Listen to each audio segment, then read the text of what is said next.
देहरादून में स्नेह राणा ने कहा, विश्व कप ट्रॉफी उठाने का ये पल अविश्वसनीय था। हमने कभी हार नहीं मानी। प्रधानमंत्री मोदी से मुलाकात पर बोली, उन्होंने हमें बहुत प्रेरित किया। कटक उड़ीसा कांग्रेस विधायक सोफिया फिरदौस ने कहा, जर्जर इमारत गिराने से 3 लोगों की मौत बेहद दुखद है। दोषियों पर सख्त कार्रवाई हो और पीड़ित परिवार को 20 लाख रुपए का मुआवजा दिया जाए। रक्षा मंत्री राजेंद्र सिंह 10 नवंबर को दिल्ली में 16 रक्षा उपकरणों के वार्षिक प्रदर्शन की समीक्षा करेंगे। साथ ही पिछले 10 वर्षों की R&D उपलब्धियों के अगले 5 वर्षों की योजनाओं का खाता जारी करेंगे। मुंबई में असलम शेख ने कहा, अगर सरकारी जमीन के मामले में कोई गलती हुई है तो कार्रवाई जरूर होनी चाहिए। सरकार सरकारी जिम्मेदारी से भाग नहीं सकती। दिल्ली राजधानी और NCR में वायु गुणवत्ता बेहद खराब श्रेणी में पहुंची। सांस लेना हुआ मुश्किल। प्रदूषण में लोगों की परेशानी बढ़ी। पटना में RJD के नेता महागठबंधन के मुख्यमंत्री पद के उम्मीदवार को तेजस्वी यादव के समर्थन उनके जन्मदिन पर जश्न मनाते हुए नजर आए। आवास के बाहर लगे पोस्टर बोले, बिहार के मुख्यमंत्री तेजस्वी यादव।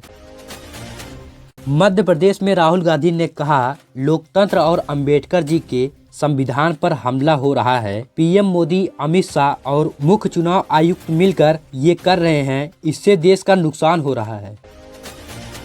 बिहार में भाजपा के नेता गुरु प्रकाश पासवान ने कहा, राम मंदिर हमारे लिए श्रद्धा और संस्कृति का प्रतीक है। बिहार के सनातन आस्था का केंद्र है और मंदिर निर्माण हमारी उपासना का विषय है, राजनीतिक का नहीं।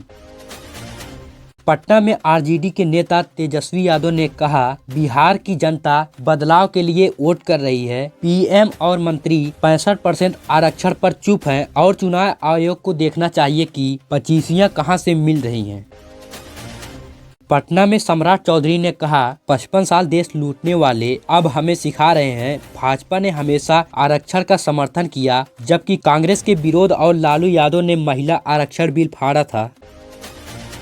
बिहार में कांग्रेस सांसद और विपक्ष के नेता राहुल गांधी ने कहा, नालंदा विश्वविद्यालय कभी दुनिया का सबसे बड़ा विश्वविद्यालय था, लेकिन प्रधानमंत्री नरेंद्र मोदी को ये बातें नहीं मालूम क्योंकि उन्हें झूठी डिग्री मिली है। बिहार में गिरिराज सिंह ने कहा, राहुल गांधी ने उम्मीदवार वर्चुअल चुने, अब बिहार की जनता उन्हें एक्चुअल विदा करेगी। मोदी नीतीश पर महिलाओं का भरोसा है, जंगल राज को उन्होंने नाकार दिया है। सीतामढ़ी में विजय कुमार सिन्हा ने कहा, जो अपनी पार्टी का अध्यक्ष नहीं बदल सकते, वे बिहार को कैसे बदल सकते हैं। लालू तेजस्वी जैसे लोगों ने राज्य को मुक्त करना जरूरी है, तभी निवेश और रोजगार आएगा।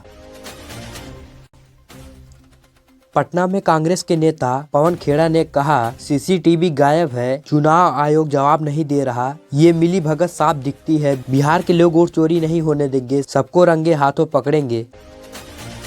देहरादून में प्रधानमंत्री नरेंद्र मोदी ने कहा, उत्तराखंड अब सिर्फ पर्यटन नहीं बल्कि फिल्म और वेडिंग ट्रेडिशनल के रूप में भी चमक रहा है। मेड इन इंडिया को आगे बढ़ाने के लिए 5-7 बड़े डेस्टिनेशन विकसित किए जाएंगे ताकि देश विदेश के जोड़े यहां से अपनी नई जिंदगी की शुरुआत कर सकें।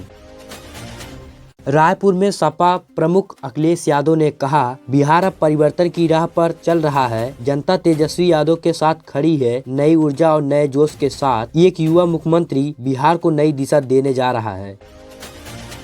मोहनिया में रक्षा मंत्री राजनाथ सिंह ने कहा, भारत वो धरती है जहां हर धर्म हर मजहब भाईचारे से जुड़ा है, लेकिन कांग्रेस और RJD सिर्फ सत्ता के लिए देश और NDA को बदनाम करने में लगे हैं।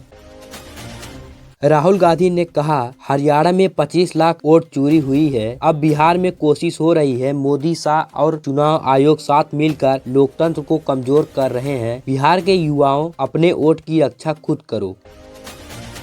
पटना में केंद्रीय मंत्री गिरिराज सिंह ने कहा, तेजस्वी यादव पहले अपना आरक्षण फाइनल करे। भाई तेज प्रताप को आरक्षण से हटा दिया। ये थके हारे और व्याकुल लोग हैं जिन्हें जनता पूरी तरह पहचान चुकी है। पश्चिम चंपारण में हरियाणा के मुख्यमंत्री नायक सिंह सैनी ने कहा, प्रधानमंत्री मोदी और नीतीश कुमार के नेतृत्व में NDA सरकार फिर से भारी बहुमत से लौट आ रही है। जनता विकास चाहती है और इस बार बिहार बोलेगा, विकसित बिहार, विकसित भारत। रायपुर में सीएम विष्णुदेव ने कहा, national super cross bike racing champion आयोजन शानदार है, हजारों दर्शक और सड़क सुरक्षा का संदेश। केंद्रीय मंत्री रामदास अठवाले ने कहा, विपक्ष के आरोप गलत हैं, लेकिन कुछ जगहों पर बोगल वोटिंग होती है। चुनाव आयोग जांच करेगा और सच्चाई सामने आएगी।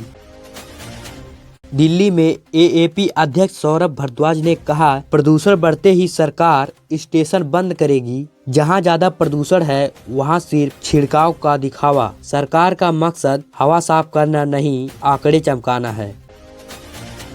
प्रधानमंत्री नरेंद्र मोदी कल से 2 दिवसीय भूटान यात्रा पर रहेंगे, जहां वे भूटान के राजा जिग्मे खेसर नामग्याल वांगचुक के साथ 1020 मेगावाट की जल विद्युत परियोजना का उद्घाटन करेंगे। भारत भूटान के रिश्तों में कई ऊर्जा भरने वाला कदम।